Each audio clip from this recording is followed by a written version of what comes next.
Hello. So the person that I interviewed is from America, but she's completely deaf, and I wanted to bring some awareness to deaf culture. Not many people think that deaf culture exists, and I thought it would be a good idea to share it.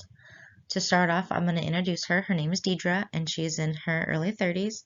She was diagnosed at 3 years old and is the only deaf person in her family. She grew up going to a mainstream school, which is a regular school that offers classes for special education, and deaf children are grouped into that.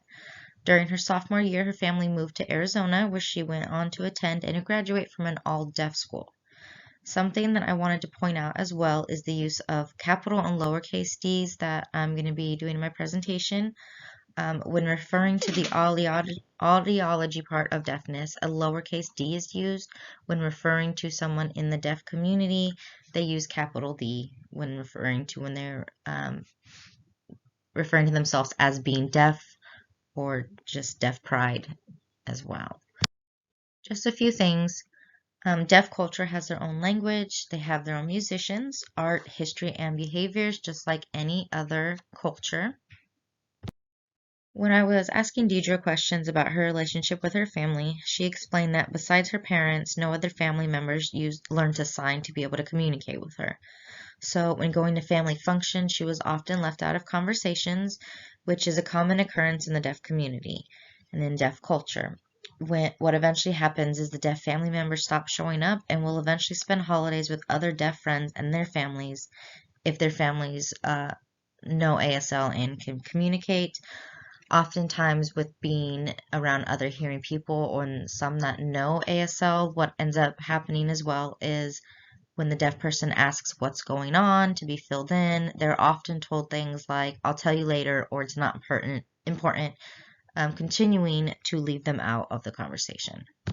When it comes to deaf language, it is American Sign Language. Many people think that it's just English words being signed with your hands. This results in what is known as PSE, Pigeon Sign English, which is a mixture of ASL and English, or SEE, which is Signed Exact English, which is English words just being signed with your hands. ASL is the only true language for the deaf, and it has its own grammar and syntax as well. A cultural difference, something that I learned and envy with the deaf culture is how easily they bond. Deidre explained how she travels frequently for work, and when she meets other deaf people, they instantly become friends. Their friends become her friends. It's like one big family. This is partly because, like I said earlier, some families do not communicate with the deaf person, so they relate and connect with other deaf people because they feel more understood and comfortable just being with other people who are like them, and it's just something that even if they don't speak, so sign language is not universal around the world. There are other sign languages. But even when another deaf person from another sign language meet, they still tend to bond quicker, even though their language is not completely the same.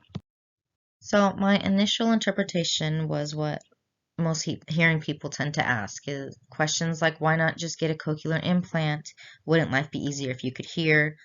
I believe that the ethnocentrism that best describes my misunderstanding would be because of cultural superiority.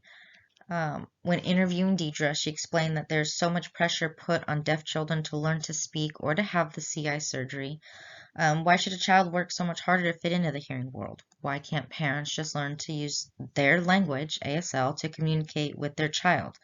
I guess for me, I just assumed that everyone would want to hear, but deaf people have deaf pride. They do not feel like they are missing out. They don't feel damaged or impaired for not being able to hear.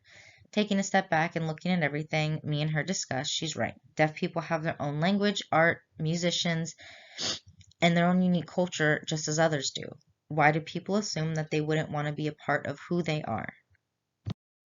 I asked Deidre what something would be that she wants hearing people to understand about her culture. How can they understand it? She suggested to go to a deaf event alone, experience how lonely it would be to be around people using a different language, watch them connecting, and, you know, she stated that this is how many deaf people feel and why they tend to stick to those who understand their culture and they stay within their deaf community. She thinks that it's a great idea for people to learn American Sign Language, and even stated that she believes it is a good idea that ASL be a recommendation in order to graduate or to at least be included like other classes, other languages are when you're in high school. Because there are many deaf people here in America that need to be able to communicate and are often left out and sometimes pushed to the side because people don't understand their culture and their language. So she's hoping that with doing this interview, it does bring some more awareness to that, and people understand that it's not just a person who can't hear. They do have their own values, their way of life, their own culture.